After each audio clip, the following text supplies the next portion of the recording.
Diferentemente de Noé e Enoque, a maioria das pessoas estava cada vez mais longe de Deus.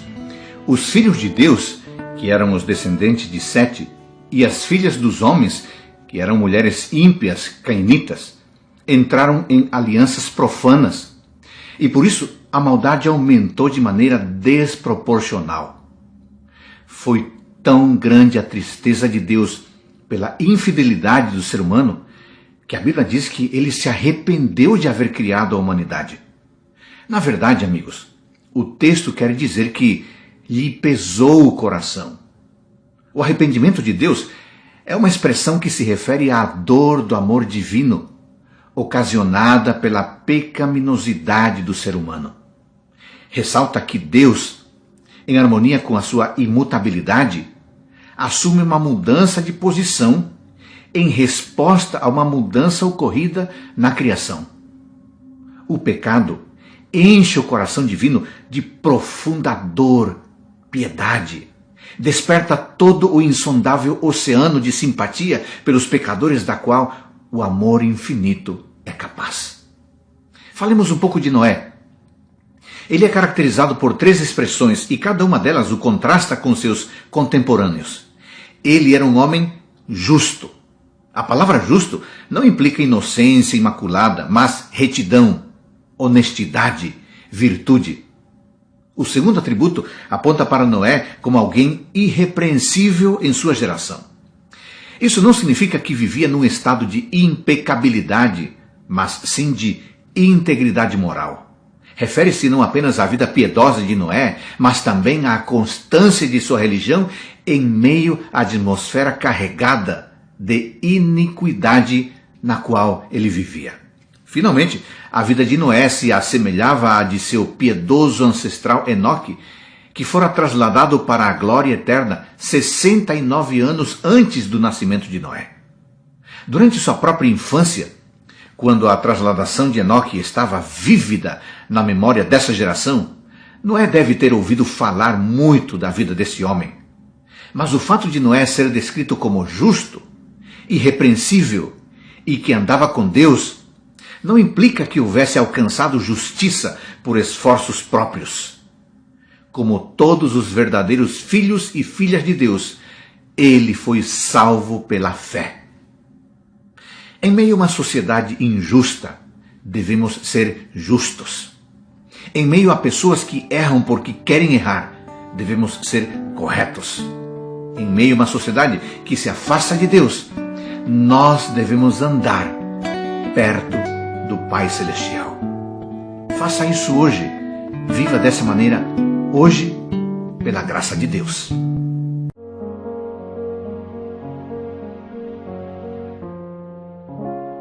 Gênesis 7 mostra o juízo de Deus à humanidade mediante o dilúvio. Eu quero propor aqui e responder 2 perguntas relacionadas a este capítulo, que é a nossa leitura de hoje. Primeira pergunta: como foi possível preservar todas as espécies dentro da arca? Muito bem. De acordo com a Bíblia, as dimensões da arca seriam aproximadamente 133 metros de comprimento, 22 metros de largura e 13 metros de altura. Essas dimensões abrangeriam uma área total de 8.891 metros quadrados, um volume total de 39.530 metros cúbicos e um peso bruto de 13.960 toneladas. Um tamanho como esse, amigos, colocaria a arca na categoria dos modernos transatlânticos. Estudos feitos mostram que com esse volume de mais de 39 mil metros cúbicos, haveria espaço mais do que suficiente para abrigar na arca as espécies básicas de animais criados por Deus, além do alimento para sustentar todos esses animais. Segunda pergunta: o dilúvio foi global ou foi local? Amigos, o dilúvio foi global. E eu quero apresentar 3 argumentos a esse respeito. Primeiro, todos os grandes temas em Gênesis 1 a 11 criação, queda, plano da redenção, propagação do pecado, todos os grandes temas são de âmbito universal e requerem um juízo universal correspondente ao que foi executado no dilúvio. Argumento número 2. A universalidade do dilúvio é realçada pelo enorme tamanho da arca e a declarada necessidade de nela salvar todas as espécies de animais e plantas. Isso está em Gênesis 6, dos versos 16 a 21, e também no capítulo 7. Se fosse apenas uma inundação local, a gigantesca arca cheia de representantes da humanidade e de espécies não aquáticas de animais e plantas seria desnecessária. Noé e a família, bem como os animais, poderiam simplesmente fugir para outra região da terra.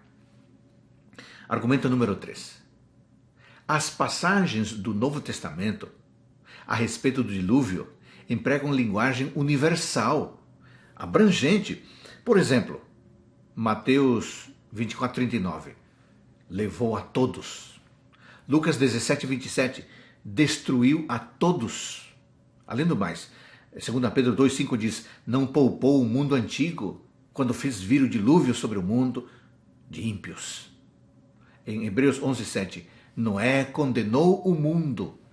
Amigos, essa linguagem universal não deixa dúvidas quanto à abrangência global do dilúvio. Eu quero que você guarde no coração estas duas lições importantes da leitura de hoje. Lição número 1. Deus é amor, mas Ele também exerce seu papel de juiz. Lição número 2.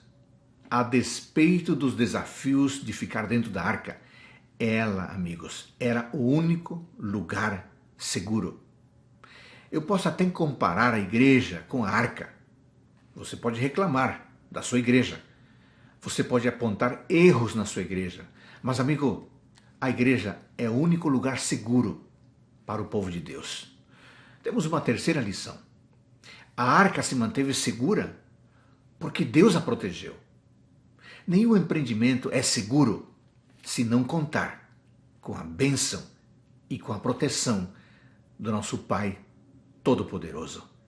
Que nesse dia você desfrute do cuidado do nosso Pai Celestial.